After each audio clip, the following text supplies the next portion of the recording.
Assalamualaikum warahmatullahi wabarakatuh. Perkenalkan, nama saya Sapi Ulfa, NIM C0D021028. Saya akan mempresentasikan konsep dasar akuntansi pajak. Di sini pertama ada pembukuan. Pembukuan adalah suatu proses pencatatan yang dilakukan secara teratur untuk mengumpulkan data dan informasi keuangan yang meliputi harta, kewajiban, modal, penghasilan, dan biaya, serta jumlah harga perolehan dan penyerahan barang atau jasa yang ditutup dengan penyusun laporan keuangan berupa neraca dan laporan laba rugi untuk periode tahun pajak tersebut. Yang kedua, pencatatan. Pencatatan adalah pengumpulan data secara teratur tentang peredaran atau penerimaan bruto dan atau penghasilan bruto sebagai dasar untuk menghitung jumlah pajak yang terutang, termasuk penghasilan yang bukan objek pajak dan atau yang dikenai pajak yang bersifat final. Di sini ada dua, siapa yang wajib menyelenggarakan pembukuan? Wajib pajak orang pribadi yang melakukan kegiatan usaha atau pekerjaan bebas yang peredaran brutonya dalam 1 tahun sebesar 4.800.000, wajib pajak badan. Siapa yang wajib menyelenggarakan pencatatan? Wajib pajak orang pribadi yang melakukan kegiatan usaha atau pekerjaan bebas yang peredaran brutonya dalam 1 tahun kurang dari 4.800.000 rupiah. Wajib pajak orang pribadi yang tidak melakukan kegiatan. Di sini pentingnya pembukuan atau pencatatan bagi wajib pajak. Pertama, akan memudahkan wajib pajak pada saat menghitung dan memperhitungkan serta melaporkan pajak terutang baik pada SPT masa maupun SPT tahunan. Yang kedua, perhitungan pajak terutama lebih akurat. Yang ketiga, laporan keuangan memberikan informasi posisi keuangan dan kemajuan dari usaha wajib pajak. Yang terakhir, dan banyak keuntungan yang lainnya. Di sini ada hubungan akuntansi pajak dan akuntansi komersial. Perpajakan dan akuntansi komersial mempunyai hubungan yang bersifat simbiosis, mutualisme, yang artinya satu sama lainnya memiliki hubungan yang saling mendukung dan sangat erat kaitannya sesuai dengan peraturan yang berlaku. Akuntansi perpajakan adalah proses penyusunan laporan keuangan yang sesuai dengan peraturan undang-undang perpajakan. Akuntansi komersial atau akuntansi keuangan merupakan proses penyusunan laporan keuangan yang sesuai dengan peraturan standar akuntansi keuangan.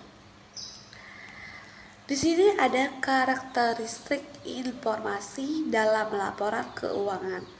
Yang pertama, relevan, dan yang kedua dapat dipahami. Yang ketiga, dapat dibandingkan. Yang keempat, andal. Keandalannya, informasi dipengaruhi oleh penyajian jujur, laporan keuangan harus substansial, laporan keuangan sebagai pertimbangan sehat, dan netralitas. Di sini ada akun pada akuntansi pajak. Perpajakan dan akuntansi komersial mempunyai hubungan yang bersifat simbiosis, mutualisme, yang artinya satu sama lain memiliki hubungan yang saling mendukung dan sangat erat kaitannya sesuai dengan peraturan yang berlaku. Akuntansi perpajakan adalah proses penyusunan laporan keuangan yang sesuai dengan peraturan undang-undang perpajakan. Akuntansi komersial atau akuntansi keuangan merupakan proses penyusunan laporan keuangan yang sesuai dengan peraturan standar akuntansi keuangan. Terakhir, akun pada akuntansi pajak. Di sini terdapat neraca. Di dalam neraca terdapat pertama, sisi aset, terdapat nama-nama akun sebagai berikut. Pertama, pajak dibayar di muka, private tax. Yang kedua, pajak dibayar di muka. biasa disajikan sebagai biaya dibayar di muka, prepaid expense, dalam aset lancar. Yang kedua, sisi kewajiban. Terdapat nama-nama akun sebagai berikut, yaitu utang pajak, tax payable, laporan laba rugi. Di sini ada laporan laba rugi, beban pajak penghasilan, income tax expense.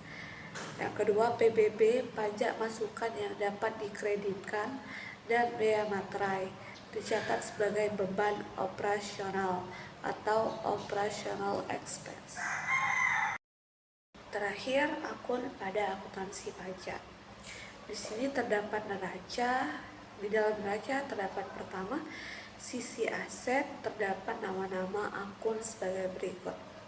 Pertama, pajak dibayar di muka, private tax, pajak. Yang kedua, pajak dibayar di muka, biasa disajikan sebagai biaya dibayar di muka, prepaid expense, dalam aset lancar. Yang kedua, sisi kewajiban. Terdapat nama-nama akun sebagai berikut, yaitu utang pajak, tax payable, laporan laba rugi. Di sini ada laporan laba rugi, beban pajak penghasilan, income tax expense. Yang kedua, PBB, pajak masukan yang dapat dikreditkan, dan bea materai dicatat sebagai beban operasional atau operational expense. Bikinlah presentasi saya. Saya akhiri. Apabila ada kesalahan kata, saya mohon maaf. Saya akhiri dengan wabillahi taufiq wal hidayah. Wassalamualaikum warahmatullahi wabarakatuh.